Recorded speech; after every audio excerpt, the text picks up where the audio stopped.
या गोष्टीची संख्या कमी झाली आहे, त्याचं प्रमाण कमी झालंय. माझ्या पिढीतल्या लोकांना आठवत असेल की पुण्यामध्ये मंजुश्री सारडा खून खटला खूप मोठा गाजला होता आणि अशा प्रकारची अनेक प्रकरणं घडत होती की सुनेनी माहेरनं पुरेसे पैसे आले नाहीत, हुंडा आला नाही, याच्यामुळे सासरच्यांनी तिला जाळून टाकलं, मारून टाकलं किंवा तिला आत्महत्येला प्रवृत्त केलं आणि तिने आत्महत्या केली. अजूनही असे काही प्रसंग घडतात, अशा घटना घडतात.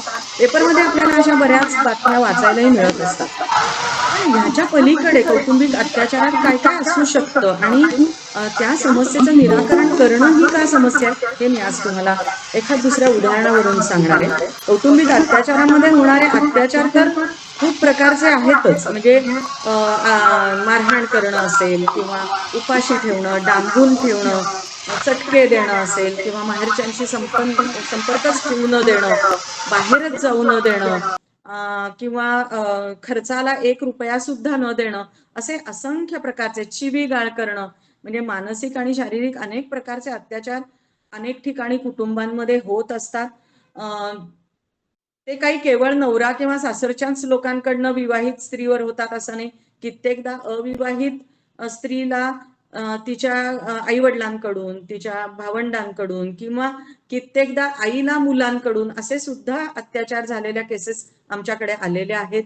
आणि त्यामुळे कौटुंबिक अत्याचार ही एक खूप मोठी अम्ब्रेला आहे असं आपण म्हणू, ज्याच्यामध्ये अनेक गोष्टी येतात.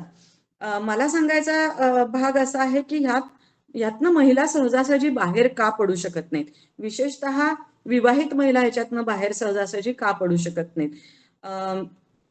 कौटुंबिक अत्याचाराचे जरी प्रकार खूप असले ना तरी आमच्या प्रकल्पाकडे येणाऱ्या केसेसमधून जो अनुभव आला ना, तर त्याच्यातनं माझ्या आकलनानुसार मी त्या सगळ्या केसेसचं 2 भागांमध्ये विभागणी करू इच्छिते किंवा करू शकते असं आपण म्हणू.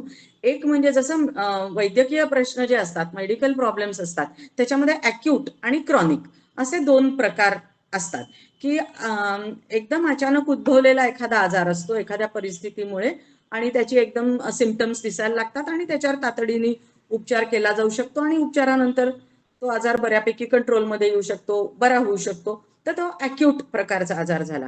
आणि क्रॉनिक म्हणजे दीर्घकाळ चिघळत राहणारा, सहजासहजी बरा न होऊ शकणारा, ज्याच्यावर काही उपाय म्हटले तर परिणामकारक उपाय नाहीच आहेत किंवा सापडत नाहीत किंवा उपचार करून सुद्धा तेवढे प्रभावी होत नाहीयेत. तर अशा प्रकारचे वर्षानुवर्ष चिघळणारे आजार, ज्याला क्रॉनिक आजार असं आपण म्हणू.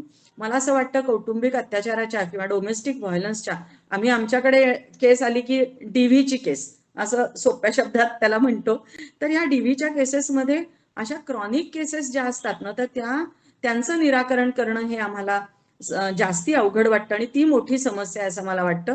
ॲक्यूट केसेस ज्या आमच्याकडे येतात, खरं तर कुठलीही केस आमच्याकडे आली, डोमेस्टिक व्हायलन्सची असेल, फसवणुकीची असेल, कुठल्याही कारणाने महिला घराबाहेर पडली आहे, तर पहिला प्रयत्न आमचा हाच असतो की ती तिच्या कुटुंबात परत जावी.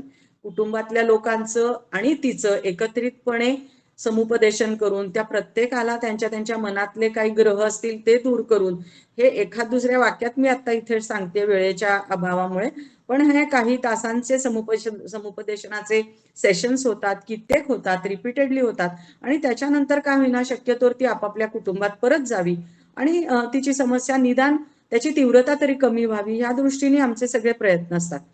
पण ह्या प्रयत्नांनाही कधी कधी यश येत नाही.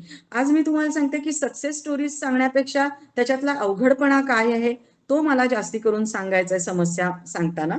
तर एक केस तुम्हाला सांगते. आमच्याकडे एक शोभा हंडे नावाच्या बाई आल्या. हे नाव अर्थातच मी बदललेलं आहे, मला नावाचा उल्लेख करावा लागेल म्हणून हे एक काल्पनिक नाव घेतलंय. तर या शोभाताई आमच्याकडे आल्या कशा, तर त्यांच्या मुलीनी त्यांना आमच्याकडे आणून सोडलं.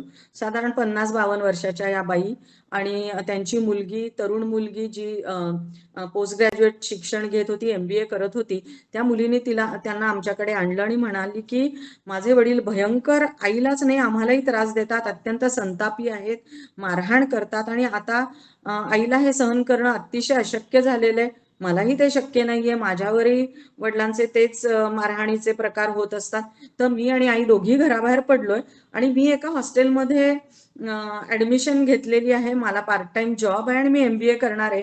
तर मी वसतिगृहात राहणार आहे, पण तिथे आईला घेऊन राहणं काही शक्य नाहीये आणि दोघींसाठी वेगळी खोली घेऊन राहणं वगैरे हे मला आता आर्थिकदृष्ट्या शक्य नाही. तर आईची सोय जर तुम्ही तुमच्या प्रकल्पात केली तर मला खूप मोठी मदत होईल.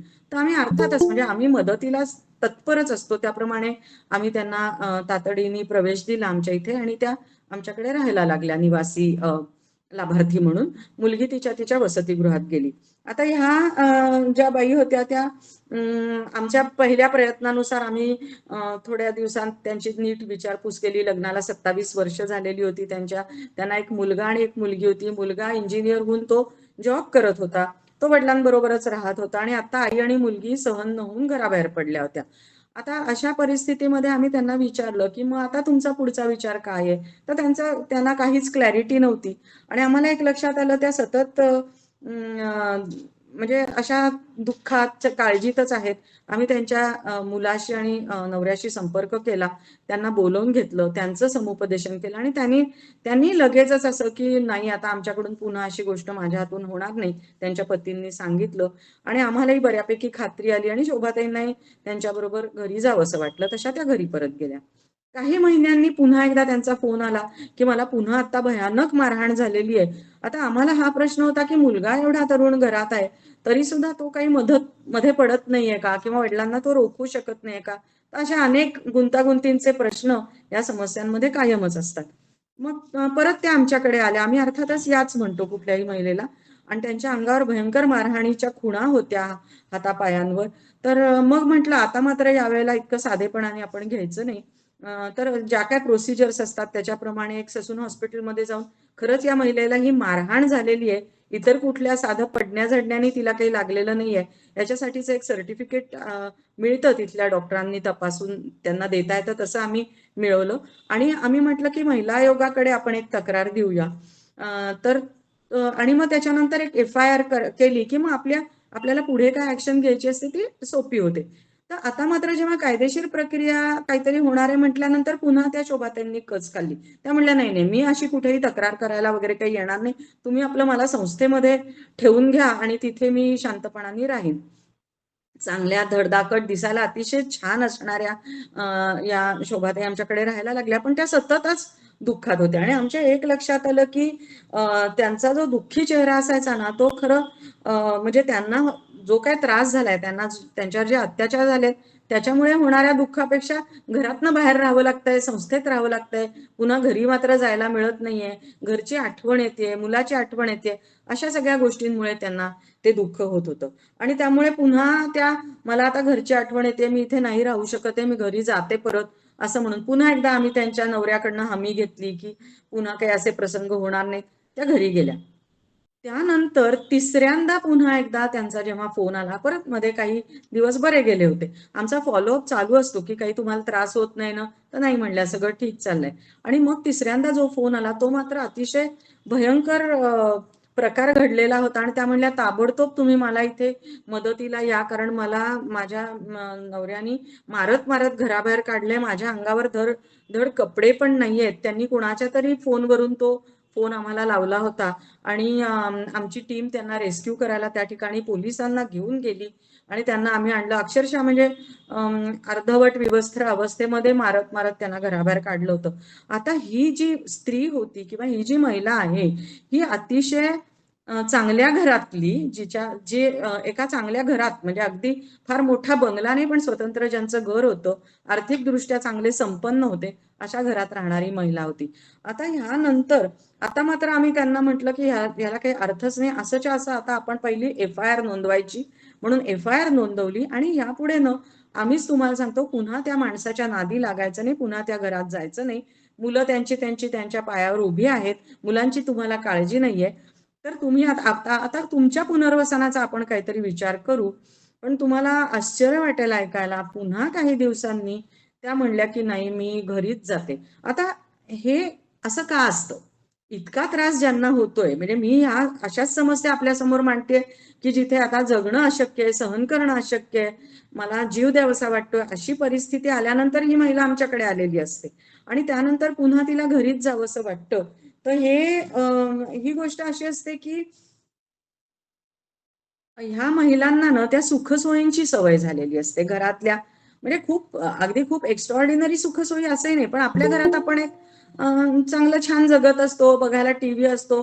संस्थेत राहायला म्हटल्यानंतर बरीचशी रिस्ट्रिक्शन्स येतात, बऱ्याचशा कमतरता जाणवतात, चांगलं चुंगलं आपल्याला म्हणजे त्या चक्क असं म्हणल्या की अहो मारहाण कधीतरीच होते, पण एरवी कसं माझ्याकडे आज 25-30 तोळे सोनं आहे, कुठेतरी मी समारंभाला चांगली नटून थटून जाऊ शकते आणि शेजारी पाजारी माझ्या मैत्रिणी आहेत, मला त्यांच्याशी गप्पा मारता येतात, टीव्हीवरच्या सिरियल्स बघायला मला खूप आवडतात आणि फोन मला इथे संस्थेत वापरता येत नाही. हल्ली ते एक झालेलं आहे की फोन म्हणजे एक वेळ ऑक्सिजन नसला तरी चालेल, पण माणसाला मोबाईल लागतो, अशा प्रकारचं. चांगल्या छान म्हटलं तर चांगल्या घरातल्या चांगल्या वागणुकीच्या अशा या बाई, पण त्या तरी सुद्धा घरी परत गेल्या. आता आम्हाला माहिती नाहीये की पुन्हा आम्ही त्यांच्यासाठी नेमकं काय करू शकणार आहोत, परत जर त्या हीच समस्या घेऊन आल्या तर. आणि गंमत अशी आहे यांच्यासारख्या ज्या अशा पुष्कळ केसेस आहेत. मी एक उदाहरणादाखल ही शोभाताईंची केस तुम्हाला सांगितली. या ठिकाणी जेव्हा मुलं मोठी असतात, म्हणजे त्यांची शिक्षणं झाली आहेत किंवा शिक्षणं बऱ्यापैकी होत आली आहेत, चालू आहेत, कोणाला जॉब लागलाय, तर ही मुलं तेवढ्या खंबीरपणे आईच्या पाठीशी उभी राहत नाहीत. ही याच्यातली एक मोठी समस्या आहे. याचं कारण असं आहे की प्रत्येक माणूस ना कुठल्या तरी प्रकाराने स्वार्थी असतो आणि ह्या मुलांना लक्षात येतं की आईच्या बाजूने राहून आपलं काहीच होऊ शकणार नाहीये, तिचीच जबाबदारी आपल्यावर पडणार आहे. त्याच्यापेक्षा आता परिस्थिती अशी आहे की आपण वडिलांच्या बाजूने राहिलो किंवा त्यांच्या विरोधात नाही गेलो तर निदान आपलं आयुष्य तरी चांगलं बनेल, वडिलांकडनं जो काही सपोर्ट मिळायचा तो मिळेल. आणि तसंच झालं. शोभाताईंची दोन्ही मुलं अमेरिकेला जाणार आहेत असं कळलं होतं आणि त्यांना मात्र वाटलं पुन्हा मग ते इतक्यात भेटणार नाहीत म्हणून मी घरी जाते. म्हणजे त्यांच्या भावना वेगळ्याच होत्या. त्यांना कधी असं वाटलं नाही की काय हे मुलांनी मला का नाही सपोर्ट दिला. इतक्या बायका स्वतःच्या कुटुंबामध्ये गुंतलेल्या असतात आणि त्यामुळे समस्या खूप मोठी असली तरी त्या समस्येचं निराकरण करणं हीच मोठी समस्या आमच्यासाठी होऊन बसते. तर हे एक उदाहरण, म्हणजे असं काही होत असेल असं आपल्याला वाटत नाही की इतक्या मोठ्या प्रमाणावर अत्याचार झाल्यानंतर सुद्धा त्या बाईला इतकी आमच्या संस्थेसारखी मोठी मदत मिळत असताना तिच्यासाठी आम्ही काम बघायला लागलो होतो. की शोभाताई तुम्ही तशा धडधाकट आहात, एखाद्या वृद्ध कुठल्या तरी आजींना तुम्ही सोबत म्हणून राहू शकता, आम्ही तुम्हाला असं काम मिळवून देऊ शकतो. पण त्यांना ते काहीही करायचं नव्हतं. आणि कित्येकदा पुनर्वसनात ही पण एक खूप मोठी अडचण असते की स्वतःच्या पायावर उभं राहण्याची क्षमता तरी नसते किंवा आत्मविश्वास नसतो किंवा तशी मानसिकता नसते. ही गोष्ट खूप महत्वाची आहे. इच्छाच नसते की आपण काहीतरी काम करावं आणि मग स्वतःच्या पायावर उभं राहावं. त्यापेक्षा आपोआप मिळतंय ना थोडाफार काहीतरी त्रास जो होतो तो अधूनमधूनच होतोय, असं जर असेल तर महिला त्यातनं बाहेरच पडायला बघत नाहीत. ही समस्या मी आता आपल्या समोर मांडली. दुसरा भाग कौटुंबिक अत्याचाराचा असा आहे की काही वेळा जरा लहान वयाच्या महिला आमच्याकडे येतात आणि त्यांच्याबरोबर मुलं असतात. आता मुलं जेव्हा त्यांच्या त्या बरोबर घेऊन येतात तेव्हा ती एक मोठी समस्या होते, कारण आमच्यासारख्या संस्थेमध्ये महिलेबरोबर 6 वर्षाच्या पुढचा मुलगा राहू शकत नाही. त्यामुळे त्या मुलाची वेगळीकडे सोय करायची गरज असते. मुलगी तिच्याबरोबर राहू शकते कितीही वयाची असली तरी. पण मग प्रश्न असा येतो की तिच्या मुलांना आम्ही ठेवून घेऊ, पण मग त्यांच्या शिक्षणाचं काय? कारण सरकारचं म्हणणं असं आहे आणि सगळ्यांचंच असं म्हणणं आहे की मुलांना शिक्षण मिळालं पाहिजे, तो त्यांचा मूलभूत अधिकार आहे. बरं, या बायकांचा विचार अजिबातच पक्का नसतो. जसं आता शोभाताईंचं सांगितलं तसंच त्यांचं असतं. शक्यतोवर घरी जायला मिळालं तर बरं असतं. आम्हालाही ते तसंच वाटत असतं. मग थोडक्या वेळासाठी आम्ही त्यांच्या मुलांना कुठल्या शाळेत घालणार आणि कुठला त्यांना शिक्षणाचा अधिकार देणार? मुलगा असेल तर त्याला ठेवूनच घेऊ शकत नाही. मग आमच्या समोर पर्याय असतो की असं करूयात, तू आमच्या संस्थेमध्ये राहू शकशील, पण तुझ्या मुलांची सोय आम्हाला कुठल्या तरी दुसऱ्या संस्थेत करायला लागेल. आता दुसऱ्या संस्थेत करायची म्हणजे आमच्यासारखीच एखादी संस्था पाहिजे जी मोफत सगळी सेवा देते. कारण या महिलेकडे काहीच आर्थिक बळ नाहीये की ती मुलांना अशा कुठल्या तरी वसतिगृहात ठेवेल. अगदी साध्यातली साधी वसतिगृह, जसं कर्वे शिक्षण संस्था आहे म्हणा किंवा इतर कुठलं वसतिगृह, तिथे जर आपल्याला पैसे देऊन मुलींना ठेवायचं असेल किंवा एखादं मुलांचं वसतिगृह असेल तर वर्षाला साधारण एक 50,000 रुपये त्यांना द्यावे लागतात, की जे बरोबर आहेत की राहण्या जेवणाचा कपड्या लत्त्यांचा खर्च सगळ्यासाठी एवढे पैसे लागणारच. पण या महिलेकडे काहीच नाहीये, तर ती हे करूच शकत नाही. मग सरकारी बालगृहात ठेवणं हा एक पर्याय असतो, पण सरकारी बालगृहात ठेवण्यातल्या परत अडचणी आहेत. म्हणजे समस्या आपण जाणून घेतो या महिलांच्या, की ती महिला स्वतःच्या मुलांना सरकारी बालगृहात का ठेवू शकत नाही? कारण काय, की बालगृह हल्ली त्याला अनाथालय म्हणत नाहीत. हे एक जाता जाता सांगते. पूर्वी अनाथाश्रम किंवा अनाथालय असं म्हणायचो. अनाथालय म्हणत नाहीत कारण अनाथ ही याची जी व्याख्या आहे त्याच्यामध्ये आई आणि वडील दोघंही मृत पावलेले असतील तर त्यांना अनाथ म्हणतात. आणि मग या ठिकाणी तर असं काही नाहीये. मग त्यामुळे ती मुलं अनाथ नाहीयेत. अनाथालयाची आता व्याख्याच म्हणजे अनाथालय हे उरलेलंच नाहीये. बालगृह ही संज्ञा झाली आणि बालगृहात एक तर पूर्णपणे अनाथ मुलं राहू शकतात किंवा एकल पालक एकच म्हणजे वडील किंवा आई यांच्यापैकी एकच कोणीतरी आहे आणि ते काळजी आणि संरक्षणासाठी सक्षम नाहीये. अशा वेळेस त्यांना प्रवेश दिला जाऊ शकतो. जिथे मोफत सेवा मिळते तिथलं सांगते, सरकारी बालगृहांमध्ये किंवा सेवाभावी बालगृह ज्यांना सरकारची अनुमती आहे अशांना. तर ही मुलं बालकल्याण समितीच्या अंडर या बालगृहांमध्ये दाखल होऊ शकतात. आता ह्या ज्या महिला आमच्याकडे येत आहेत त्या एकल पालक आहेत हे आधी सिद्ध व्हायला हवं. पण त्यांचा नवरा जिवंत आहे, त्या आहेत म्हटल्यानंतर त्या एकल पालक नाही आहेत. मग एकल पालक सिद्ध होण्यासाठी एकतर नवरा मृत असला पाहिजे किंवा तिचा घटस्फोट झालेला असला पाहिजे. तिचा घटस्फोट झालेला नसतो. बरं, घटस्फोट आधी करून घ्यावा तर ती काही इतकी सोपी गोष्ट नाही. घटस्फोट मिळणं, घटस्फोटाची प्रक्रिया ही एक मोठी लांबलचक वेळ लागणारी आणि परत ती पण एक प्रकारे खर्चिक प्रक्रिया आहे. ही एक गोष्ट आहे. बरं, घटस्फोट मिळण्यामध्ये पण अडचणी येतात कारण बऱ्याच महिलांचं मुळात कायदेशीर लग्न झालेलं नसतं. त्याच्या संबंधीचे कुठले पुरावे नसतात. त्यामुळे या महिलांच्या मुलांचं काय करायचं हा प्रश्न असल्यामुळे महिलेच्या समस्येचं निराकरण करता येत नाही. तर ही एक समस्या सुद्धा आपल्याला सगळ्यांना माहिती असायला पाहिजे असं मला वाटतं. कारण कित्येकदा काय होतं की आपणही लोकांना काहीतरी उपाय सुचवत असतो. आपल्याकडच्या काम करणाऱ्या बाईला किंवा आपल्या संपर्कात आलेल्या एखाद्या बाईला, तू यांना कुठल्या तरी अनाथालयात ठेवणं, कुठल्या तरी बालगृहात ठेवणं, तर ही गोष्ट तितकीशी सोपी नाहीये. म्हणजे संस्था म्हणून सुद्धा आम्हाला तो हस्तक्षेप करणं सोपं नाहीये. आता स्नेहालयाचं जर सांगायचं ठरवलं तर तुम्ही म्हणाल स्नेहालयाचे तर स्वतःचेच कितीतरी प्रकल्प आहेत. स्नेहालयाचं स्वतःचं बालगृह आहे, मग तिथे नाही का तुम्ही या मुलांना ठेवू शकत? आता तिथे सुद्धा एक मोठा प्रश्न आहे. कायद्याप्रमाणे ज्युरिस्डिक्शनचा प्रश्न असतो. म्हणजे पुण्यातल्या महिलेच्या मुलांना नगर जिल्ह्यातल्या बालगृहात ठेवता येत नाही. कारण आपण जरी जाऊन ठेवायचं ठरवलं तरी प्रकरण हे बालकल्याण समितीमार्फतच जावं लागतं आणि बालकल्याण समिती त्या त्या ज्युरिस्डिक्शन प्रमाणेच त्या संस्थेत ठेवते. आता अजून एक पुढचा प्रश्न येतो की महिलेला आपल्याला समजा बाकी सगळ्या गोष्टी अनुकूल झाल्या तरी सुद्धा महिलेची मानसिकता आपल्यापासून मुलांना लांब ठेवण्याची नसते. कधी कधी मुलं खरंच खूप लहान असतात वयाने. मग इतक्या लहान मुलांना दुसऱ्या संस्थेत ठेवायचं ह्याला ती मानसिक दृष्ट्या तयार नसते. त्यामुळे परत ती त्याच अत्याचारांच्या खाईत जाण्याची शक्यता जास्ती असते. तर डोमेस्टिक व्हायलन्स मधल्या काय समस्या आहेत, म्हणजे डोमेस्टिक व्हायलन्स ही समस्या किती गुंतागुंतीची आहे हे मी या ठिकाणी आपल्याला सांगायचा प्रयत्न केला. पुढचा एक प्रकार आमच्याकडे येणाऱ्या केसेसचा असतो त्या म्हणजे आफ्टर केअरसाठी येणाऱ्या केसेस.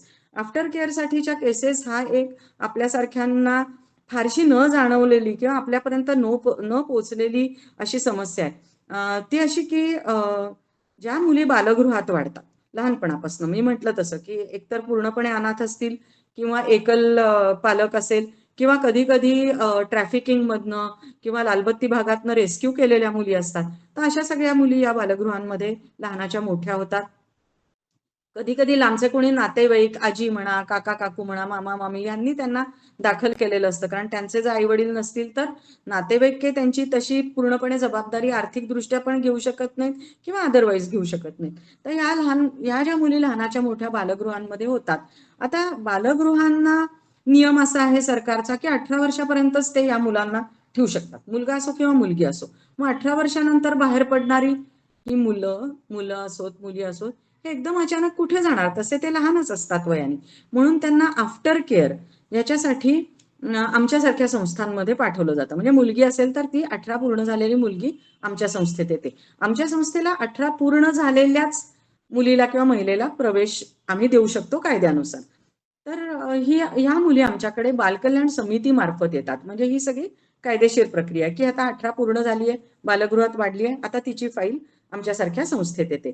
तर आमच्याकडे येणाऱ्या अशा ज्या मुली आहेत, या मुलींना बघितल्यानंतर म्हणजे आम्हाला खूप छान वाटतं की 10वी-12वी झालेल्या मुली आहेत, त्यांना आपण पुढचं शिक्षण देऊ, स्वतःच्या पायावर उभं करू, किंवा काही स्किल डेव्हलप करू, इच्छा असेल तर ग्रॅज्युएट करू, आणि आम्ही तसं करतही आलोय. मी म्हटलं तसं सक्सेस स्टोरीज पुष्कळ आहेत.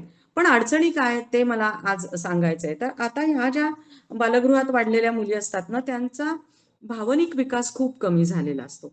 म्हणजे बालगृहात त्यांचा शारीरिक विकास झालेला असतो, त्या शाळेत गेलेल्या असतात, 10वी-12वी झालेल्या असतात, पण आपल्या इथल्या 10वी-12वी पर्यंतचा शिक्षणाचा दर्जा याविषयी फारसं आता या ठिकाणी आपण बोलायला नकोय. त्यामुळे ते जेमतेम जे काय शिक्षण झालेलं असेल ते.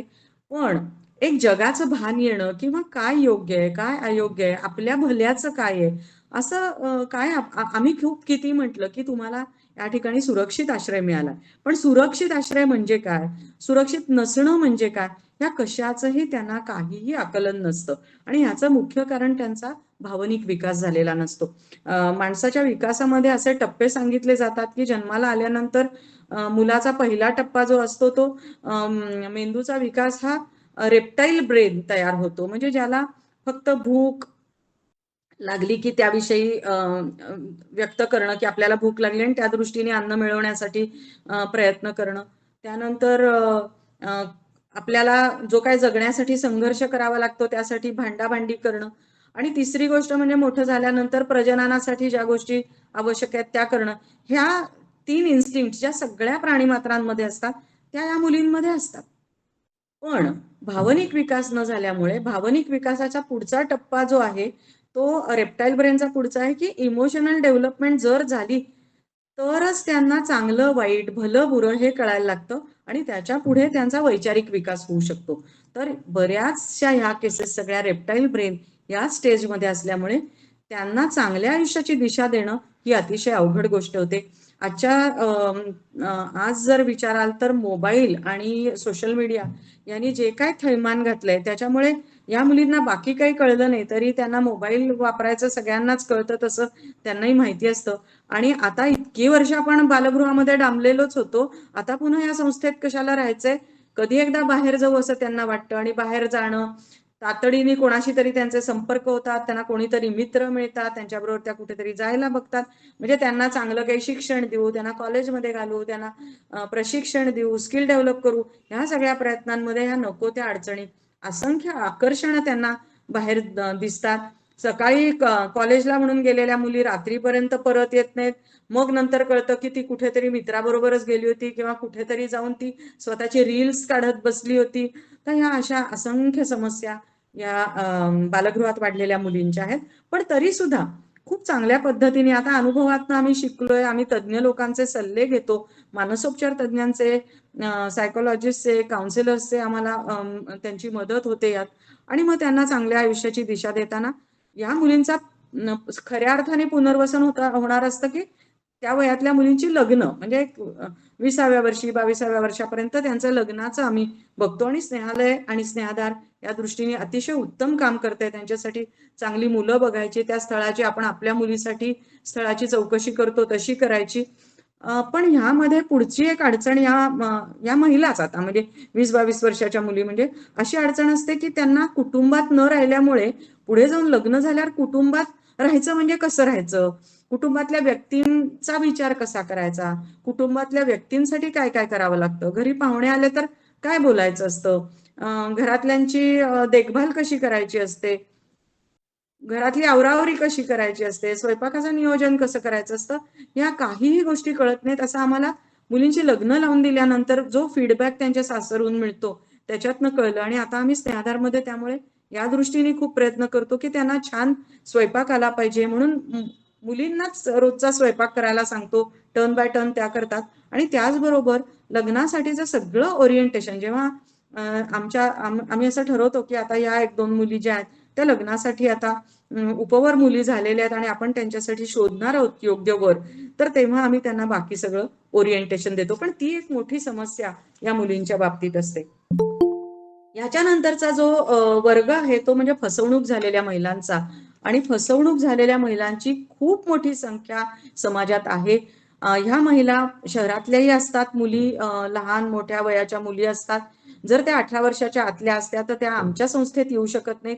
त्यांना सुधारगृहांमध्ये पाठवावं लागतं. पण जर 18 वर्ष पूर्ण झालेले असतील तर आमच्यासारख्या संस्थेमध्ये येतात. आता या फसवणूक झालेल्या केसेस शहरातल्याच असतात किंवा खेड्यांमधल्या असतात, लहान गावांमधल्या असतात. आमच्याकडे अगदी सातारा किंवा लातूर बितूर अशा ठिकाणून पण मुली आलेल्या आहेत आणि तशाच उत्तर प्रदेश, बिहार, गुजरात, पश्चिम बंगाल अशा ठिकाणून सुद्धा, म्हणजे कोणावर तरी विश्वास ठेवतात, त्याचा हात धरून घरच्यांचा विरोध पत्करून पळून येतात. मग पुण्यासारख्या ठिकाणी खूपच मोकळं ढाकळं वातावरण आहे, त्यांना छान राहायला मिळतं. काही काळ एखादा महिनाभर वगैरे हा माणूस तिच्या बरोबर राहतो आणि नंतर सोडून निघून जातो आणि त्याचा काहीही पत्ता लागत नाही, त्याचा फोन स्विच ऑफ असतो. तर अशा मुली बऱ्याचदा पोलिसांमार्फतच आमच्याकडे येतात, कारण त्या तरी पोलिसात तक्रार द्यायला जातात, मदत मागायला जातात किंवा कित्येकदा रेल्वे स्टेशनवर रेल्वे पोलिसांना अशा मुली सापडतात, त्यांच्या पेट्रोलिंगच्या वेळेस अशा महिला सापडतात. आणि मग पोलिसांकडे जेव्हा महिला जाते तेव्हा ही पण एक कायद्यातली गोष्ट आपल्यापैकी बऱ्याच जणांना माहिती असेल, की पोलीस चौकीत कुठली मदत मागायला आलेली महिला असो, तक्रार करायला आलेली महिला असो, तिला रात्री पोलीस ठेवून घेऊ शकत नाहीत, एक रात्र सुद्धा. तर त्यांना आमच्या मदतीची गरज पडते. म्हणजे यंत्रणेबरोबर आमचं जे काम चालतं तर आम्हाला पोलिसांची खूप मदत लागतेच, तशीच पोलिसांनाही आमच्या सारख्या संस्थांची खूप मदत लागते. आणि मग अशा वेळेला त्या महिलेला ते आमच्या अगदी रात्री अपरात्री सुद्धा कित्येकदा पोलीस आमच्याकडे त्या मुलीला किंवा महिलेला घेऊन येतात आणि पुढचं काहीतरी शोध लागेस्तोवर, तिच्या घरच्यांशी संपर्क होईस्तोवर का होईना, पण तुम्ही हिला ठेवून घ्या असं ते सांगतात. आता ह्या ज्या मुली किंवा महिला आहेत त्यांच्या पण बाबतीत पुढचे मोठे प्रश्न असतात. ती कुठली आहे महिला त्याच्यावर ते अवलंबून असतं. आपण पुण्यासारख्या ठिकाणी असल्यामुळे आपल्याला ह्या समस्या माहिती नाहीत. म्हणून सांगते, एक मुलगी आमच्याकडे आली होती, गुजरात मधली होती आणि नेहमीप्रमाणे संस्था पोलिसांच्या मदतीने प्रयत्न करते की तिच्या घरच्यांशी संपर्क साधा. तसा आम्ही संपर्क साधला आणि त्यानंतर तिच्या घरच्यांना सांगितलं की ती आमच्याकडे सुखरूप आहे, तुम्ही तिला घ्यायला या, तिच्या हातनं झालीये चूक, पण तुम्ही ती पोटात घाला आणि तुमच्या मुलीला येऊन घेऊन जा. तसं ते आले, ते येऊन घेऊन गेले. काही 8-10 दिवस ती आमच्याकडे होती. त्यानंतर आम्ही आमच्याकडनं मुलगी जेव्हा कुटुंबात जाते तेव्हा मी म्हटलं तसं फॉलोअप करतो आम्ही, विचारत असतो की बरी आहेस ना, सुरक्षित आहेस ना, काही प्रॉब्लेम नाही ना. पण ह्या मुलीचाच एक दिवशी आम्हाला फोन आला, आमच्या हेल्पलाईनवर फोन आला आणि आम्ही तिच्याशी जेव्हा बोललो की काय ग, काही परत समस्या आहे का, तर ती म्हणली की क्या हुआ है ना मैडम, यहाँ पे पंचायत बैठी है. तर आता हा पंचायत नावाचा एक जो काय प्रकार असतो लहान गावांमध्ये आणि महाराष्ट्रामध्ये पण तो आहे, पण महाराष्ट्राबाहेरच्या इतर राज्यांमध्ये तो जास्ती प्रमाणात आहे आणि पंचायतींचं प्रस्थ खूप मोठं आहे आणि घरातली लोकही तिथे काही करू शकत नाही. तर त्या पंचायत वाल्यांशी तुम्ही बोला, कारण ते म्हणतात तू इतके दिवस कुठेतरी होतीस, म्हणजे तू आता काय करून आली आहेस, काय उद्योग करून आली आहेस आणि तुला आता समाजात घ्यायचं की नाही, गावात तरी राहू द्यायचं की नाही, हा आमच्या समोर मोठा प्रश्न आहे. तर मी त्यांना सांगितलं की मी एका एनजीओत होते आणि मी काही वेडवाकडं केलं नाही, तर तुम्ही त्यांच्याशी बोलता का. तर खरंच सांगते, कधी कधी असं छान वाटतं की आम्ही त्यांच्याशी बोललो आणि तो जो प्रमुख पंच होता त्यांच्यातला, तर तो आम्हाला असं म्हणला, अच्छा तो आपका एनजीओ है क्या, तो आप एनजीओ की मैडम है, तो आपके यहाँ ये थी क्या, तो फिर ठीक है. आणि खरंच एनजीओ या शब्दाची जादू मला त्यावेळेस कळली की असाही उपयोग आमचा होऊ शकतो. तर पंचायतीने तिला ठीक आहे, म्हणजे हिने काही वेडवाकडं केलं नाही, आम्हालाच माहिती होतं तिने काय काय केलंय ते, पण आम्ही तिच्या सुरक्षिततेचा विचार केला. पण असे प्रश्न पुढे असतात पंचायतीसारखे. कित्येकदा घरचे तिला ऍक्सेप्टच करणार नसतात. अशा वेळेस मग तिच्या पुनर्वसनाचा आम्हाला विचार करायला लागतो आणि मग पुनर्वसनातले प्रश्न पुढे येतात. आणखी एक फसवणूक झालेल्या मुलीच्या बाबतीतला एक किस्सा सांगते की काय काय समस्या असतात. तर आमच्याकडे ती आली, ती आल्यानंतर ती खूप खाण्यापिण्याचे नखरे करत होती. उत्तर प्रदेश मधली होती आणि मुझे ये नहीं अच्छा लगता, मुझे तो असली घी का खाना ही पसंद है, हम तो वही खाते हैं वगैरे वगैरे, असं ती खूप नखरे करते असं वाटलं. आणि काही दिवसातच आम्हाला लक्षात आलं की तिला दिवस गेलेले, ती गरोदर आहे आणि तिचं जे काय नखरे होते ते कदाचित त्या हवं नको असण्याचा, डोहाळ्यांचा वगैरे सुद्धा भाग असेल. आणि मग ते लक्षात आल्यानंतर आम्ही म्हटलं बघ बाई आता ही मोठी समस्या आहे. तर ती म्हणली नाही नाही, ये बच्चा तो मुझे नहीं चाहिए क्योंकि मैं तो इसकी जिम्मेदारी नहीं ले सकती. मग आम्ही आमच्या टीम मधल्या ज्या डॉक्टर आहेत त्यांच्याकडे एकतर तिची तपासणी झाली होती, तर त्या म्हणल्या की म्हणजे अबॉर्शन किंवा MTP करून करण्याच्या कालावधीतलं हे आहे, तर असं आपण काही करू शकतो का? अर्थात आम्ही ससूनमध्ये गेलो तिला घेऊन, तर आमच्या ज्ञानात पण कशी भर पडत जाते ह्या कामामध्ये आणि कशा समस्या लक्षात येतात. तर आम्ही तिथे गेल्यानंतर आम्ही म्हटलं की कशाला हिच्यावर ही वेळ आणवायची, माहिती नाही तो माणूस कोण होता, काय होता, आणि हिच्यावरही इतक्या लहान वयाच्या मुलीवर, 20च वर्षाची मुलगी, तिच्यावरती जबाबदारी पडणार. तर आम्हाला असं वाटतं की असा असा आपण निर्णय आम्ही घेतलाय, तर तुम्ही एवढं काम करावं. तर डॉक्टर म्हणले, मॅडम तुम्हाला माहिती नाही, समस्या खूप जास्ती ह्याच्याही गहन असते.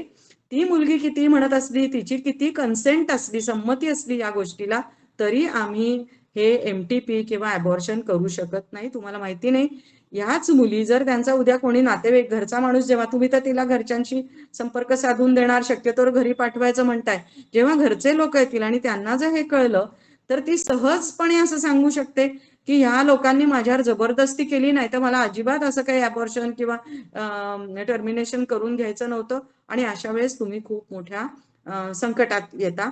त्यामुळे तुम्हाला हा अनुभव नाही, आम्हाला हा खूप जास्ती अनुभव आहे. मुली आज एक बोलतात, उद्या तो जो कोण ती म्हणते मला ज्यांनी फसवलं तोच तिचा नवरा म्हणून जर समोर आला, तर तो तुम्हाला कोर्टात खेचेल अक्षरशः अशा वेळेला. तर ही पण अशा पण समस्या आमच्या समोर येतात. अर्थात आम्ही पुढे जाऊन तिच्या घरच्यांशी संपर्क साधला आणि त्यांच्या ताब्यात तिला दिलं. तर फसवणुकीच्या ज्या केसेस आहेत त्यांच्यामध्ये या तरुण वयाच्या मुलींच्या जशा केसेस आहेत ना, तशाच अजून एक समस्या आता सोशल मीडियावरून आली आहे, मॅट्रिमोनीवरून किंवा फेसबुक सारख्या गोष्टींवरून अगदी मध्यम वयीच्या, म्हणजे 40-45 अशा वयाच्या महिलांच्या सुद्धा खूप फसवणुकी होतात. काही घटस्फोटित महिला असतात, त्यांना असं वाटत असतं की आता बरीच वर्ष मी एकटीने काढलेली आहेत, ती घटस्फोट मिळण्यात वेळ गेलेला असतो. आधी छोटं मूल असतं त्याला मोठं करण्यात, पण आता मात्र कोणीतरी जोडीदार मिळावा म्हणून त्या मॅट्रिमोनीवर रजिस्टर करतात. चांगलं भारत मॅट्रिमोनी असेल, अजून कुठलं म्हणजे नामांकित मॅट्रिमोनी असतं, शादी.com असेल किंवा, पण त्याच्यावर कोण माणूस भेटेल तिला, आणि तो तर आमच्याकडे अशा फसवणुकीच्या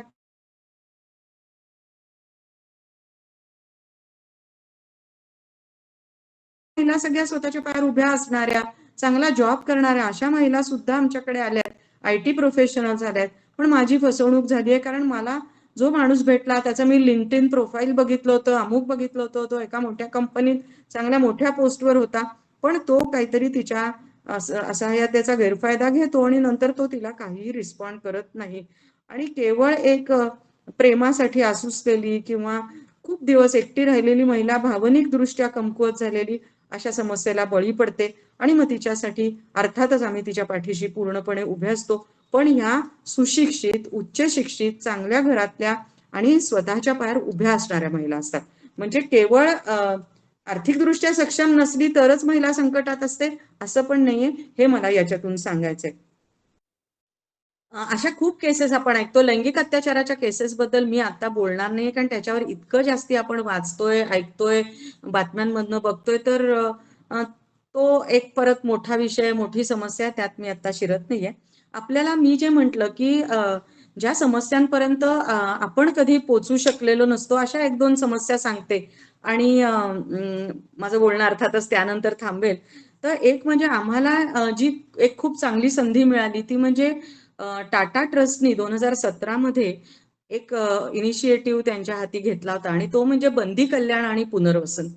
तर हा प्रकल्प असा होता की जेलमध्ये, सेंट्रल जेल्समध्ये खूप मोठ्या काळासाठी ज्या शिक्षा झालेल्या महिला असतात, त्यांच्या शिक्षा संपल्यानंतर 12 वर्ष असेल, 15 वर्ष असेल, अशा मोठ्या शिक्षा भोगून ती शिक्षेचा कालावधी आता पूर्ण झाल्यानंतर ती महिला एक दिवशी तिला सांगण्यात येतं की आता तुझी शिक्षा संपलेली आहे, कालावधी संपलेला आहे, आता तू मुक्त आहेस. तर ह्या बंदिवासातून मुक्त झालेल्या ज्या महिला कैदी असतात त्यांना त्यांचं काय, तू आलीस तेव्हा ही काय तुझी साडी होती, हे कपडे होते, ह्या घे आणि आता तू जाऊ शकतेस म्हणून जेलचं दार उघडलं जातं, ती बाहेर जाते. आपण सिनेमात अशा प्रकारचे दृश्य बघतो. पण ही महिला जी 15 वर्ष, 12 वर्ष जेलमध्ये राहिली, तिचा कुटुंबाशी काहीही संपर्क राहिलेला नसतो, ही वस्तुस्थिती असते. आता तरी ह्याच्या पुढे जेव्हा काही काळ राहतील तेव्हा या मोबाईलमुळे त्यांच्याकडे काही कॉन्टॅक्ट राहू पण शकतील. पण आमच्याकडे ज्या केसेस आल्या त्या ह्याच्या आधीच्या 15-20 वर्षापासून जेलमध्ये राहिलेल्या होत्या आणि त्यांच्याकडे काहीही संपर्क नसायचा. आणि याचसाठी टाटा ट्रस्टनी हा इनिशिएटिव्ह घेतला होता की या महिला बाहेर पडल्यानंतर त्यांना इतकं बदललेलं जग दिसतं आणि त्यांचं कुणीही नसतं, त्यांना कोणीही त्यांच्या पाठीशी नसतं. आणि अशा वेळेस 2च मार्गांनी त्या जाण्याची शक्यता असते किंवा गेलेल्या सोशल वर्कर्सना जाणवलेले आहेत. एक म्हणजे आत्महत्या करणं आणि दुसरं म्हणजे लालबत्ती भागात त्या पोचतात. कारण त्या जेव्हा एकट्या राहतात रस्त्यांवर वगैरे तेव्हा अनेक वाईट प्रवृत्तींची माणसं ज्याच्यामध्ये महिला सुद्धा असतात त्या त्यांना तिथपर्यंत पोहोचवतात. तर ह्यांच्यासाठी काहीतरी काम करायचं म्हणून हा इनिशिएटिव्ह घेतला होता आणि त्याच्यात त्यांनी अनेक संस्थांना सहभागी करून घेतलं होतं, ज्याच्यामध्ये फायनान्शियल लिटरसी देणाऱ्या संस्था होत्या, मेडिकल हेल्प करणाऱ्या होत्या, रोजगार प्रशिक्षण किंवा स्किल डेव्हलपमेंट करण्यासाठीच्या. आणि पण हे सगळं करत असताना त्यांना त्या राहणार कुठे, त्यांना निवारा कुठे, तर त्यासाठी त्यांनी स्नेहाधारची निवड केली होती. आणि मला अतिशय आनंद वाटतो की अशा जवळजवळ 17 महिलांचं आम्ही खूप चांगल्या पद्धतीने पुनर्वसन या प्रकल्पामध्ये केलं. आणि टाटा ट्रस्टने फक्त 3 वर्ष हा प्रकल्प चालवला, पण आमचं काम इतकं छान झालं की अजूनही म्हणजे 2019 मध्ये हा टाटा ट्रस्टचा इनिशिएटिव्ह संपल्यानंतर अजूनही येरोडा जेल प्रशासनाकडनं अशा महिला आमच्याकडे पुनर्वसनासाठी येतात. ह्या महिलांच्या बाबतीतली समस्या काय हे मी तुम्हाला सांगते. आम्ही एक जेल प्रशासनाला विनंती केली होती की बाबा तुम्ही गोपनीयता पाळाल त्यामुळे तिची पार्श्वभूमी आम्हाला सांगणार नाही, आम्हाला मान्य आहे. पण तरी आमची एक अशी विनंती आहे की शक्यतोवर खूप क्रिमिनल माइंडसेट असलेल्या किंवा गुन्हेगारी वृत्तीच्याच असलेल्या महिला आमच्याकडे पाठवू नका. इतर काही कारणांमुळे, काही प्रसंगामुळे, काही विचित्र परिस्थितीमुळे ज्यांच्या हातून मोठा गुन्हा घडला आहे हे तुम्हाला माहिती आहे, अशा महिला आमच्याकडे पाठवा. कारण गुन्हेगारी प्रवृत्तीच्या महिला आमच्याकडे ठेवणं हे सगळ्यांच्याच दृष्टीने घातक आहे, आम्हाला काही ते जमणार नाही. ते मात्र ते पाळतात आणि तशा प्रकारच्याच महिला आमच्याकडे पाठवतात. आम्हाला लक्षात आलेली समस्या अशी होती, जी तुम्हाला मला सांगावीशी वाटते, की जेव्हा जेलमध्ये इतकी वर्ष त्या महिलेनी काढलेली असतात, एका बंदिस्त जागेमध्ये वर्षानुवर्ष फक्त एक स्वतःची थाळी, एक स्वतःचा काहीतरी मग असतो, टम्बलर असतो, ज्याच्यामध्ये त्यातच पाणी ती पित असते, त्यातच चहा पित असते, ठराविक तेच जोडी कपडे ती घालत असते आणि ठराविकच कृती ती करत असते. तेव्हा ती बाहेर आल्यानंतर तिच्या मेंदूच आणि अवयवांचं जे समन्वय तोच गेलेला असतो. कित्येक कृती ह्या तिचा मेंदू पूर्णपणे विसरलेला असतो, ब्रेन बॉडी कोऑर्डिनेशन नसतं. आणि तुम्हाला गंमत सांगते की तिला जर त्या टम्बलरमधनं पाणी पिण्याची सवय असेल तर तिच्यासमोर जर असा एक ग्लास ठेवला आणि ह्याच्यात तांब्यातनं पाणी होत म्हटलं तर म्हणजे काय करायचं हे तिला कळत नाही. ती ग्लासकडे बघत बसते, तांब्याकडे बघत बसते, ग्लासकडे बघत बसते. किंवा जिना उतरायची आणि चढायची अशी तिला जर त्या जेलमध्ये वेळच आली नसेल तर ती जिन्याच्या पायऱ्या बघून वरपासनं खालपर्यंत, खालपासनं वरपर्यंत फक्त बघत बसते. पण पाय उचलून पायरीवर टाकायचाय किंवा पाय उचलून खाली टाकायचाय हे तिला कळत नाही. तिला रिक्षात चढता येत नाही, दुकानात जाऊन एखादी वस्तू मागायची, विकत घ्यायची म्हणजे काय तिला आठवत नाही. तर अशा परिस्थितीतून या महिलांना आम्ही पुनर्वसित खरोखरीच केलं. तेव्हा ही अडचण काय आहे ते आम्हाला अनुभवातून खूप छान कळलं. आणि मी म्हटलं तसं एक जाणीवा आपल्या प्रगल्भ होत जातात. आणि ही समस्याच कधी आम्ही इमॅजिनच केली नव्हती. प्रकल्प सुरू झाला तेव्हा कौटुंबिक अत्याचार, लैंगिक अत्याचार हे सगळे आम्ही इमॅजिन केले होते, पण ह्या जेलमधल्या महिलांची ही समस्या आम्हाला कधीच माहिती नव्हती. अगदी अशाच प्रकारचं दुसरं काम आम्हाला करायला मिळालं, एक संधी मिळाली. ती म्हणजे बापू ट्रस्टनी येरवडा मेंटल हॉस्पिटल बरोबर एक गोईंग होम नावाचा प्रोजेक्ट केला. त्याच्यामध्ये खूपशी सिमिलर अशी परिस्थिती आहे की वर्षानुवर्ष मानसोपचारासाठी ज्या महिला मनोरुग्णालयामध्ये म्हणजे मेंटल हॉस्पिटलमध्ये राहिलेल्या आहेत, त्यांचे उपचार होतात 10 वर्ष, 12 वर्ष, 15 वर्ष उपचारानंतर तिथले डॉक्टर सर्टिफाय करतात की आता ही नॉर्मल आहे, बरी झाली आहे, म्हणजे मेडिकली शी इज रिकवर्ड, क्युअर्ड किंवा नॉर्मल असं तिला सर्टिफिकेट. पण ती जाणार कुठे, कारण फॅमिलीशी संपर्क पूर्णपणे तिचा तुटलेला असतो. कित्येकदा मेंटल हॉस्पिटलमध्ये काहीही संपर्क नसतो त्यांच्याजवळ. जर संपर्क असला, फॅमिलीशी संपर्क साधता आला तर फॅमिलीज त्यांना ऍक्सेप्ट करत नाहीत. ही सगळ्यात मोठी समस्या. म्हणजे त्यांचा मेंटल प्रॉब्लेम ही खूपच मोठी मुळातली समस्या होती, त्याचा उपचार ही मोठी समस्या होती, पण ती सुद्धा आपल्याकडच्या यंत्रणेमधनं सॉल्व्ह झाली. पण त्याच्या पुढची गोष्ट की फॅमिली ऍक्सेप्ट करत नाही. बरं, फॅमिलीचाही फार दोष आहे असं आपल्याला म्हणता येत नाही, म्हणजे ते काही दुष्ट खूप आहेत किंवा असंही काही नाही. त्यांचं ते धजावतच नाहीत की पुन्हा हिला अटॅक आला तर काय करायचं, परत काय आपण ते, ही गोष्ट असते. जेलमधल्या महिला काय किंवा मेंटल हॉस्पिटल म्हणजे एवढी वर्ष जेव्हा त्या कुटुंबापासून लांब राहतात, कित्येकांच्या नवऱ्यांनी दुसरं लग्न केलेलं असतं, लहान त्यांची मुलं मोठी होऊन त्यांची लग्न झालेली असतात, सुना आलेल्या असतात, कोणाचे नवरे आता हयात नसतात, म्हणजे कोण जबाबदारी घेणार, हा मोठा प्रश्न असतो.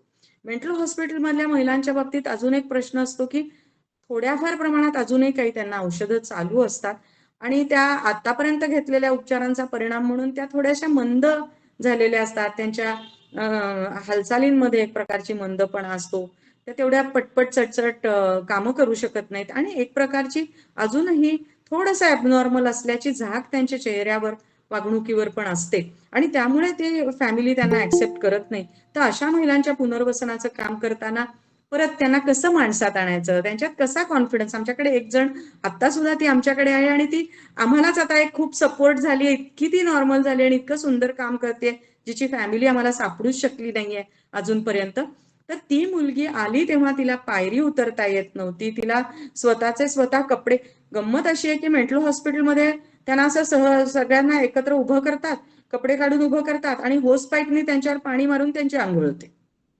आमच्याकडे जेव्हा ती आली तेव्हा आंघोळीला जा म्हटल्यानंतर तिने डॉर्मेटरीत सगळ्या मुलींच्या समोरच कपडे काढले, बाकीच्या मुली घाबरल्या, पण आम्हाला वाटलं बापरे म्हणजे हिला पुन्हा वेडाचा झटका आला का, तर तसं नव्हतं, ते तिचं रुटीन होतं, तिला तशीच सवय होती. तर तिथपासनं तिला आम्ही माणसात आणणं ज्याला म्हणतो, माणसाळवणं, तसं केलं. तिला गॅसपाशी जायची भीती वाटत होती, आज ती मुलगी 10 जणांचा स्वयंपाक छान करू शकते. तिला आधी कणिक भिजवायला शिकवलं, मग कणकेचे गोळे करायला शिकवलं, मग पोळ्या लाटायला शिकवलं, गॅस पेटवून चहा करायला शिकवलं. आज तिला चहा कर म्हटलं की ती म्हणते मग तुम्हाला शुगरवाला पाहिजे का विदाऊट शुगर पाहिजे, असे वेगवेगळे चहा करून आणू शकते. कॉफी करायला सांगितली तर म्हणते स्ट्रॉंग हवी का का तुम्हाला दूध जास्ती हवं, म्हणजे इतकी ती नॉर्मलमध्ये आलेली आहे. पण मुळातली समस्या फार गंभीर असते त्यांना पुनर्वसित करण्यासाठी. त्यामुळे समस्या जेवढ्या गंभीर आहेत ना तेवढं पुनर्वसन पण खूप जास्ती अवघड आहे आणि पुनर्वसन हीच एक मोठी समस्या आहे. आणखीन एक प्रकारच्या केसेस मला जाता त्यांचा उल्लेख करायचा आहे, त्या म्हणजे HIV सह जगणाऱ्या ज्या महिला असतात, HIV बाधित महिला असतात, त्यांचं पण पुनर्वसन खूप अवघड असतं. लग्न करून द्यायचं म्हटलं तर त्यांच्यासाठी HIV असलेलाच नवरा आम्हाला शोधावा लागतो आणि त्यांना जर काही स्वतःच्या पायावर उभं करायचं म्हटलं तर HIV बाधित महिलांना काम द्यायला कोणी तयार नसतं. खरं तर आपल्याला त्यांच्यामुळे काहीही होणार नाहीये हे वैद्यकीय सत्य सगळ्यांना माहितीये, तरी सुद्धा माणसं उगीच काम द्यायला कचरतात, त्यांना काम देत नाहीत आणि त्यांना कामं सुद्धा अगदी सगळ्या प्रकारची म्हणजे फार कष्टाची करणं, थोडं शारीरिक दृष्ट्या वीक असतात, त्यामुळे शक्य नसतं. त्यामुळे अशा HIV सह जगणाऱ्या महिलांचं पुनर्वसन हा पण परत एक मोठा समस्येचा भाग असतो. मला असं वाटतं की बऱ्याच गोष्टींचा इथे उहापोह केला आहे आणि एक संस्था म्हणून माझ्यासारख्या अनेक महिला, माझ्या मैत्रिणी या ठिकाणी व्हॉलेंटियर म्हणून या संस्थेत काम करतायत, कुठलंही मानधन न घेता काम करतायत, अतिशय तळमळीने करतायत आणि हे करत असताना अनुभवातून आम्ही खूप काही शिकत जातोय. आपल्याला खूप वाटत असतं माझं उच्च शिक्षण आहे, मी 27 वर्ष प्रोफेसर म्हणून काम केलं, तर मग काय खूपच आपल्याला ज्ञान आहे वाटत असतं. पण प्रत्यक्ष जेव्हा सामाजिक कार्यात आपण उतरतो, मग आम्ही तर महिलांसाठीच्या कामात उतरलोय, पण ह्या समस्यांची तीव्रता त्याच्या खूप जवळ गेल्याशिवाय आपल्याला कळत नाही आणि त्याच्यावर काही सोल्युशन शोधणं हे सुद्धा प्रत्यक्ष पाण्यात उतरल्याशिवाय कळत नाही असं मला वाटतं. आणि सगळंच समाजाच्या मदतीवर चाललंय, तर आपल्या सगळ्यांना एक जाता जाता रिक्वेस्ट करते, ज्यांना शक्य आहे त्यांनी संस्थेला भेट द्या, प्रकल्प पण बघा आणि तुम्हाला ह्या सगळ्या सांगण्यातनं ज्या जाणीवा निर्माण झाल्या असतील, ज्या संवेदना तुमच्यापर्यंत पोहोचल्या असतील, त्यातून एरवी आपल्याला लक्षात आलं नसेल अशी पण आपल्याला केस लक्षात येऊ शकते की अरे या महिलेला मदतीची गरज आहे, तर जरूर त्यांना आमच्यापर्यंत पोहोचवा. माझा नंबर आपल्या सगळ्यांजवळ आहेच.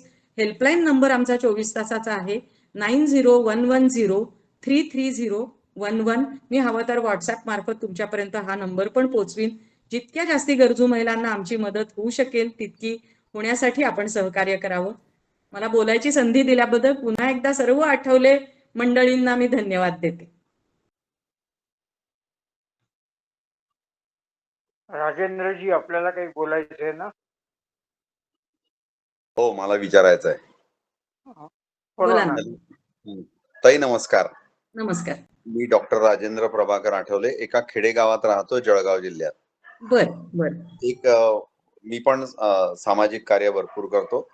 बर एक प्रश्न असा विचारायचा आहे की आपल्या याच्यामध्ये व्यसनाधीन झालेल्या महिलांचं पुनर्वसन हा विषय मला वाटतं एक राहून गेला की काय माहिती नाही. पण हो. असंही आपल्याकडून होत असावं, तर त्याबद्दल अं, थोडंसं सांगू शकाल का? व्यसनाधीन झालेल्या महिलांचा खूप मोठा प्रश्न आहे. तो सोडवण्यासाठी आम्हाला व्यसनमुक्ती केंद्रांचीच मदत घ्यावी लागते. काही छोट्या छोट्या प्रमाणची व्यसनं जर असतील, आता आमच्याकडे जेव्हा महिला येते तेव्हा तिला व्यसन नाही ना हेच आम्ही पहिलं बघतो. व्यसन असेल तर तिला समजूत घालून समुपदेशनाने ते दूर करायचा प्रयत्न करतो. पण अदरवाईज व्यसनमुक्ती केंद्राचीच मदत घ्यावी लागते. मी हा प्रश्न याच्यासाठी विचारला की आमच्याकडे हा खेडेगाव असल्यामुळे शेतांमध्ये काम करणारी मजूर मंडळी जी आहेत, त्यांच्यापैकी बऱ्याचशा पुरुष महिला किंवा दोघंही आजकाल म्हणजे खेड्यांमध्ये सहज म्हणजे सोबतच दारू पितात वगैरे, म्हणजे इथे गावातही पाहिलं तर तिथे दिसतात. आणि मग त्याच्यानंतर मग त्यांची मुलं म्हणजे भारतीताई ठाकूर ज्या आपल्याला माहिती असतील, नर्मदा परिवार, नर्मदालय. तर तिथेही आम्ही दरवर्षी जातो नेहमी. तर तिथे पण अशा प्रकारच्या ठिकाणची मुलं बरीचशी त्यांची अ, आलेली दिसतात. तर म्हटलं अशाही महिलांचे काही अनुभव आपल्याकडे असतील तर नाही, ते. अनुभव तर बरेच आहेत, पण हँडल करणं खूप डिफिकल्ट आहे सर. म्हणजे आमच्याकडे येतात त्या केसेस मेनली त्यांना स्वतःला वाटत असतं आपल्याला एखाद्या समस्येतून बाहेर पडायचंय, त्यासाठी येतात. तेव्हा जर आम्हाला जाणवलं की हिला व्यसन पण आहे तर आम्ही त्या दृष्टीने काही प्रयत्न करतो. पण व्यसन असलेल्या महिलेला आमच्या प्रकल्पात आम्ही ठेवून घेऊ शकत नाही. अर्थात अच्छा. स्नेहालयाचा दुसरा एक प्रकल्प आहे मानसग्राम म्हणून. अच्छा. तर त्या ठिकाणी आम्ही या व्यसनमुक्तीसाठी काम करतो. अर्थात व्यसनमुक्त होण्यासाठीच्या विलिंगनेस हा एक हा. ही सगळ्यात मोठी समस्या आहे याच्यामध्ये. हो, ठीक आहे, आलं लक्षात. दुसरा खासगी प्रश्न असा आहे की गेली 23 वर्ष झाली आमच्याकडे एक व्याख्यानमाला चालू आहे ज्याचा मी विश्वस्त आहे. बर. तर आपण रावेरला येऊ शकाल का व्याख्यानासाठी? आमच्याकडे कुठे महिलांचं म्हणला म्हणजे कुठे? रावेर, जळगाव जिल्हा. कधी म्हणजे सोयीची तारीख वगैरे बघून जरूर येईन. मला तुमचं काम बघायला आवडेल, म्हणजे माझं व्याख्यानपेक्षा नाही. तुमचं काम बघायला आवडेल. आणि कुठल्याही समस्यांविषयी म्हणजे जसं व्यसनाधीनता याच्यासाठी सुद्धा अवेअरनेससाठी आपल्याला काम करणं हे महत्वाचं असतंच. आपण हाच विषय ठेवूया. आपण अतिशय सुंदर बोललात आणि आमच्याकडे धन्यवाद सर. बऱ्याच महिला हे विषय ऐकायला येतील. साधारणतः 700-800 व्यक्ती पुरुष महिला आमच्या व्याख्यानांना असतात, ऐकायला येतात आजही. अरे वा. मग असं जर अंदाजे. असेल तर मी जरूर येईन. आपण प्रत्यक्ष बोलूया या विषयावर, आणि कधी होय, होय. सोयीची होय. तुम्हाला आणि मला कशी तारीख असेल, मला हो. प्रवास करून यायला अगदी काही हरकतही नाही आणि आवडेल खूप. ठीक आहे, ठीक आहे. धन्यवाद आपल्या सहकार्याबद्दल, आणि आपण समस्या दूर केल्यात आणि आपलं बोलणंही अतिशय आवडलं. धन्यवाद. थँक्यू. आणि ना महिलांना सक्षम करणं यासाठी पण मी खूप जास्ती सतत सक्रिय आहे. आणि सक्षमीकरण म्हणजे केवळ स्वतःच्या पायावर उभं राहणं नाही, याच्यामध्ये हा व्यसनाधीनतेचा मुद्दा पण खूप महत्वाचा येतो त्या ठिकाणी. तर मला हो, जरूर आवडेल तुमच्याकडे यायला. चालेल. ठीक. नमस्कार मॅडम, मी सतीश आठवले. नमस्कार. अं, म्हणजे हा आत्ता तुम्ही जे सगळं सांगितलं म्हणजे त्यातला तो काय शब्द वापरावा, इतकं प्रचंड हे आहे की ह्याची खरंच कल्पना नाही. म्हणजे महिलांचे प्रश्न असतात, महिला गृह आहेत वगैरे हे सगळं माहिती होतं. हो. पण त्या प्रश्नांचं एवढं डेप्थ असेल ही कल्पना खरोखरच नव्हती. आज तुमच्या या बरोबर. व्याख्यानानंतर ते समजायला लागलं. माझा प्रश्न म्हणण्यापेक्षा मला एक विचारायचं असं होतं की अशा प्रकल्पांना तुम्ही जे आता हे जे स्नेहालय किंवा अशी प्रकल्प हो. चालवता, यांना मदत करायची जर समजा असेल, कारण काही वेळेस आमच्यासारख्यांना प्रत्यक्षपणे काही करता येऊ शकत नाही, बरोबर. वय झालेले असतात किंवा काय असेल म्हणा. पण जर मदत करायची असेल तर ती कोणत्या स्वरूपातली मदत आपले संस्था स्वीकारतात? म्हणजे जसे कपडे असतील किंवा पैसे असतील किंवा धान्य असेल किंवा कोणत्या प्रकारची, म्हणजे अशा कुठल्या प्रकारची मदत आपल्या संस्था त्या स्वीकारू शकतात? अ, छान प्रश्न विचारलात सर. आणि खरंच सांगते की स्नेहालयाचं सगळंच काम म्हणजे स्नेहालयामध्ये लहान बाळांसाठीचा प्रकल्प आहे, बालगृह आहे आमचं, हा महिलांसाठीचा, आणि एकूण 26 वेगवेगळे प्रकल्प आहेत. स्नेहालय संस्थेत रोजची 500 ते 600 माणसं जेवतात. निवासी प्रकल्प इतके आहेत. पुण्याच्या स्नेहाधार हे छोटं युनिट आहे, पण हे सगळं काम, बहुतेक सर्व काम हे समाजाच्या मदतीवर चालतं. त्यामुळे तुम्ही म्हणलात त्या सगळ्या गोष्टी आम्ही स्वीकारतो. वापरण्यायोग्य जुन्या कपड्यांपासनं, जसं मी म्हटलं, आम्ही मुलींची लग्न लावून देतो, त्यामुळे आम्ही सतत भांडी वगैरे पण स्वीकारतो की बाबा लग्न लावून देताना आपल्याला थोडीफार भांडी तिच्या संसारासाठी देता येतील. कपडे तर आम्ही स्वीकारतोच. धान्य रूपातली मदत, धान्य, किराणा सामान किंवा साबण, टूथपेस्ट यासारख्या वस्तू स्वीकारतो. आणि आर्थिक तर आम्हाला अत्यंत गरजेचं असतंच. ATG आहे आमच्या संस्थेला अर्थातच. त्यामुळे तुम्ही आर्थिकदृष्ट्या पण, आणि माझ्याकडून मी खरंच सांगते की एक इतकी विश्वासार्हता आहे संस्थेची, आणि मी ही ग्वाही देऊ शकते की तुमच्याकडून मिळालेल्या मदतीचा कण आणि पैशातलं पै हे योग्य गोष्टीसाठी वापरलं जाईल.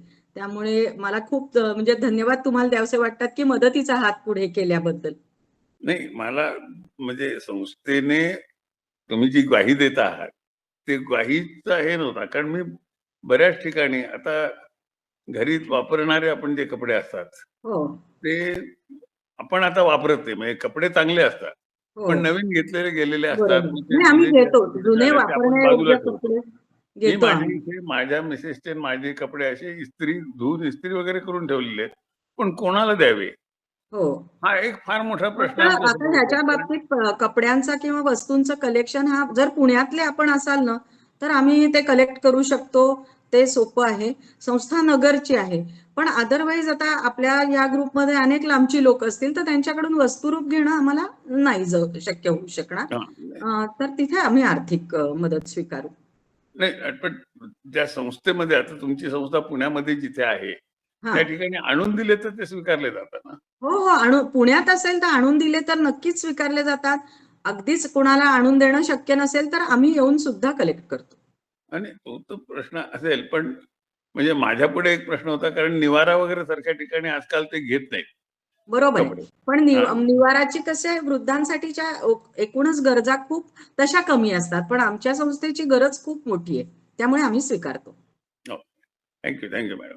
आणि खूप छान लेक्चर झालं आणि अतिशय म्हणजे भारावून टाकणारं वाटलं, की ज्या समस्यांची धन्यवाद. कधी आम्ही कल्पना केली नव्हती, त्या समस्यांच्या बाबतीत निदान आज आम्हाला माहिती तरी झाली. त्याचा पुढे बरोबर. आणखीन उलगडा आपल्याशी बोलल्यानंतर केव्हा तरी हो. करता येऊ आणि शकतो. हो. पण त्यामुळे मग एक लाईन आमच्या दिशा मिळाली, की बा आपण मदत बरोबर. करायची असली तर कुठे करू शकतो आपण मदत. अगदी, अगदी. नक्की. धन्यवाद thank you, madam. Thank you.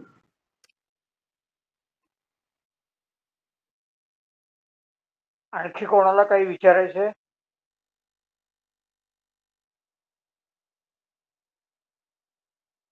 आणि यानंतरही कोणाला काही शंका असतील तर माझा नंबर तुम्ही त्यांना शेअर करा. माझा पत्ता, फोन नंबर पण द्या.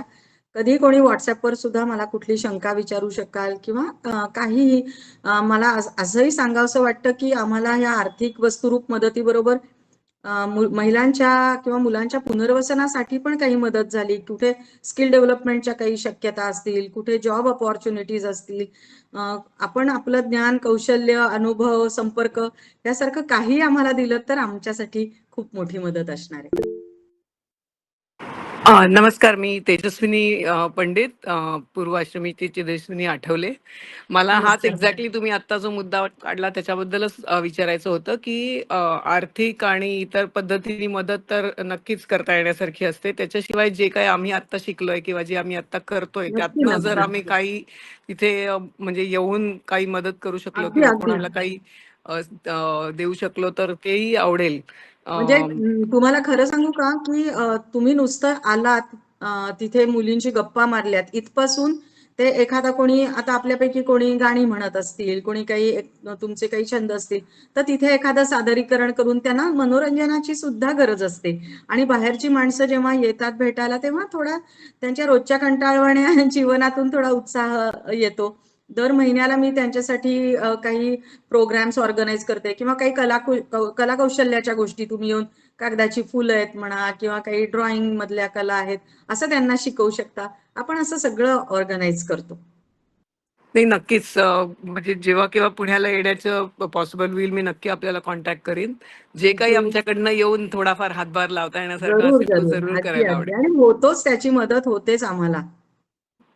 थँक्यू. मी बोलू का? हो, हो.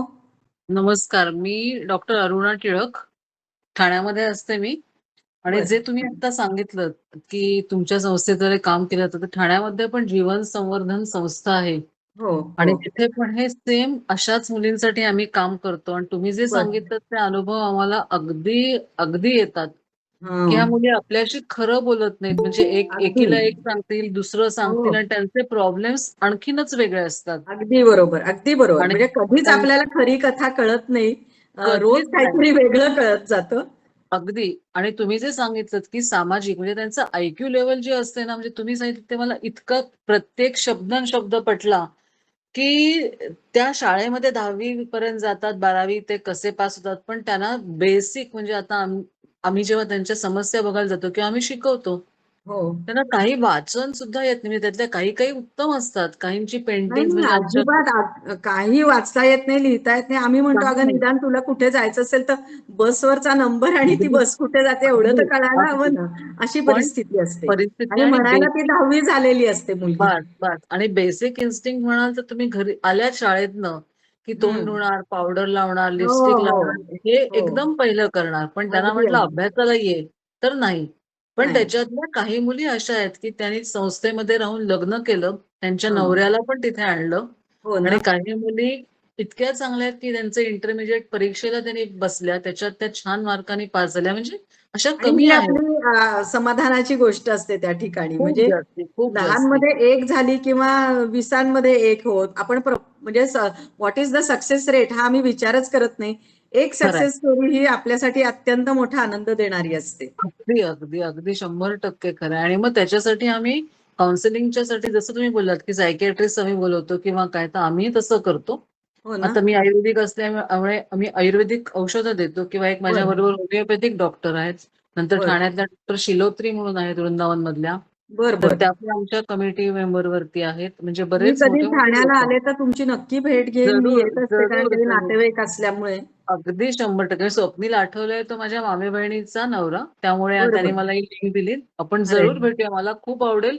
इव्हन कधी पुण्याला वगैरे आलं तर तुमचाही प्रकल्प अगदी, बघायला अगदी. आवडेल. म्हणजे मला नक्की संपर्क करा. कारण काय होतं नक्की. शेवटी एकमेकांना सहाय्य करून आपण खूप अजून काही छान बरोबर. करू शकतो. अगदी, अगदी. म्हणजे मला तुमचे अनुभव किंवा या मुलींसाठी अजून आपल्याला काय करता येईल? म्हणजे तुम्ही बरोबर. म्हणालात तसं पैशाची गरज, कपड्याची गरज सगळी असते. पण असते. त्याच्यामुळे एक एक अजूनही असं जाणवलं, म्हणजे तुम्हाला पण कदाचित जाणवलं असेल, की ह्या मुलींना जेव्हा सगळ्या गोष्टी मिळतात ना, तर त्यांना त्याची किंमत नाही राहत. म्हणजे खायला मिळतं, अगदी नसतं, म्हणजे नसतं. छोटं-छोटं म्हणजे सॅनिटरी नॅपकिन्स सारख्या गोष्टी जेव्हा खूप हो. येतात, हां. तर ते सुद्धा त्यांना त्याच्याने फेकून द्यायचं. म्हणजे ह्या गोष्टी इतक्या जाणवतात, हो, की अरे हो, हो. किती केअरलेस बनतात. म्हणजे आपण आणि गंमत रस्त्यावरती अशी त्यांना असते की हो, त्यांना ती जाणीव निर्माण करणं ही अत्यंत अवघड गोष्ट आहे. अतिशय अवघड गोष्ट आहे. बस, बस मला मिळताय ना, मग मी कसंही वापरेन. खरंय, ही ही खरंय. वृत्ती त्यांच्यामध्ये होते. खूप छान कार्यक्रम झाला. अगदी छान. थँक यू धन्यवाद. So much. आणि आमच्याकडे आम्ही म्हणजे आमचे जे संस्थापक आहेत संस्थेचे डॉक्टर गिरीश कुलकर्णी, माझ्याहून 10 वर्षांनी लहान असलेली व्यक्ती आहे. पण हां. त्यांचं काम इतकं मोठं आहे की आम्ही गिरीश सरच म्हणतो त्यांना. पण तुम्हाला सांगते जेव्हा या कामाची सुरुवात केली तेव्हा खूप असं वाटायचं की काय हे एवढं आपण ह्यांच्या भल्यासाठी करतोय आणि ह्यांना त्याचं काहीच नाहीये. त्यांना काही त्याचं जाणीव नाहीये आणि त्यांना काहीच त्याची पडलेली नाहीये वगैरे, वगैरे. तर असा हा उद्वेग जो मनाचा तो गिरीश सरांसमोर जेव्हा व्यक्त केला, की सर एवढं आपण त्यांच्या चांगल्यासाठी करतो ना, पण त्यांना ते कळतही नाही. म्हणजे त्यांना त्याचं कृतज्ञता वाटली नाही तरी चालेल. पण निदान त्यांना कळलं पाहिजे, की हे आपल्या भल्यासाठी आहे. तर ते बरोबर, म्हणजे ताई बरोबर. फक्त एक दुरुस्ती करू का तुमच्या बोलण्यात, की आपण त्यांच्यासाठी करतोय हा तुम्ही विचार मनातनं काढून टाका. त्या म्हणायला आल्या नव्हत्या आमचं भलं करायला या, आपण खरं बोलला, आपल्यासाठी करतोय. तर हे खरं बोलला. म्हणजे कामातनं आपल्याला काय काय मिळत जातं, म्हणून आम्ही म्हणतो की आपणच खरे लाभार्थी आहोत. We are the beneficiaries. जेव्हा हे काम करतो आपण त्यांना म्हणतो बेनिफिशियरीज, पण खऱ्या अर्थाने आपल्यालाच अनेक गोष्टी कळत जातात ज्या अदरवाईज आपल्या शिक्षणातनं, अभ्यासातनं, अनुभवातनं नसत्या कळल्या एरवी. बरोबर आहे. आणि हेच काम आम्ही मुलांसाठी पण करतो. मग बरं. पहिल्यांदा आम्ही मुलं आणि मुली एकत्र होते, पण परत त्यांचे खूप प्रॉब्लेम्स हो, त्यांचे वाढायला लागले प्रॉब्लेम्स असतात. बरोबर. आणि मग आम्ही मुलांसाठी बदलापूरला, टिटवाळ्याला बरं, तिथे बरं. वेगळं केलं. आणि आपण मग तुम्ही भेटूया नक्की आणि भरपूर बोलू याविषयी. खूप फोनवर खूप तर बोलू शकतोच कधी. नक्की मी फोन थँक सो घेईन मच. तुमचा, नक्की बोलूया. हो, थँक हो. यू. Thank you. आणखी कोणाला काही बोलायचंय? सगळ्यांनी भरपूर वेळ दिला त्याबद्दल धन्यवाद सगळ्यांना.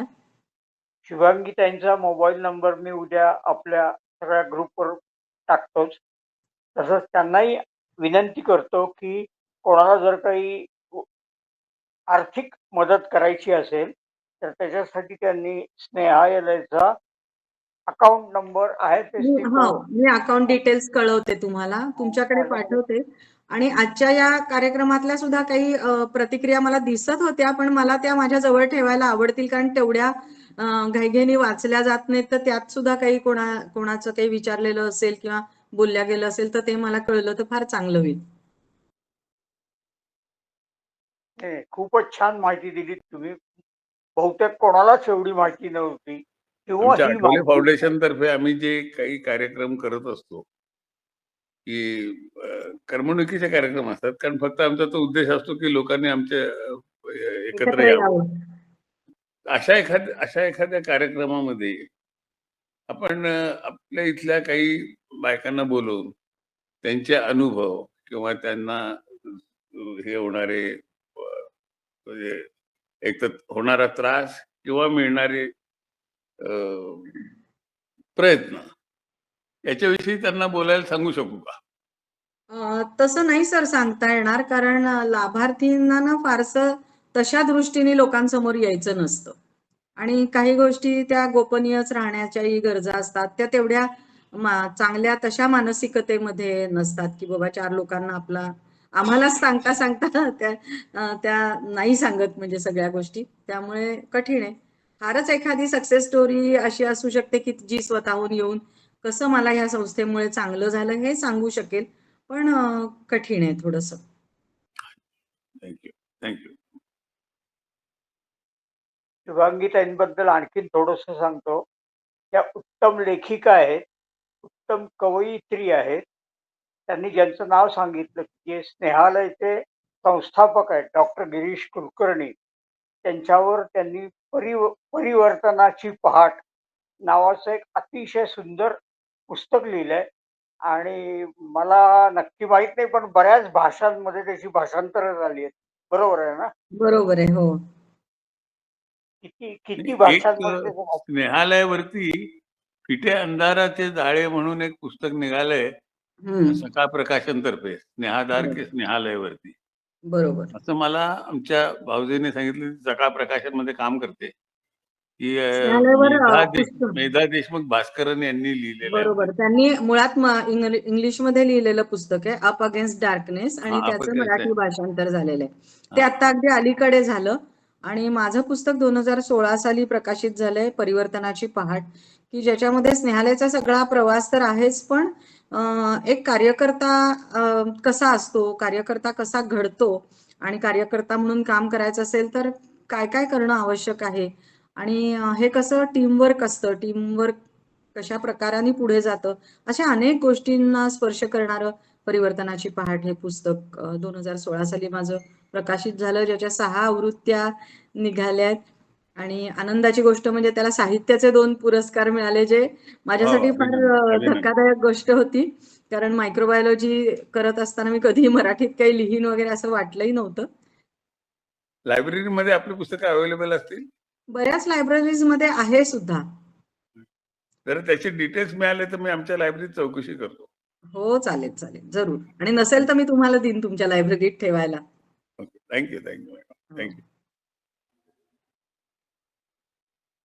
आणखीन कोणाला काही बोलायचंय, काही विचारायचंय? जाता जाता एक छोटीशी गोष्ट सांगतो.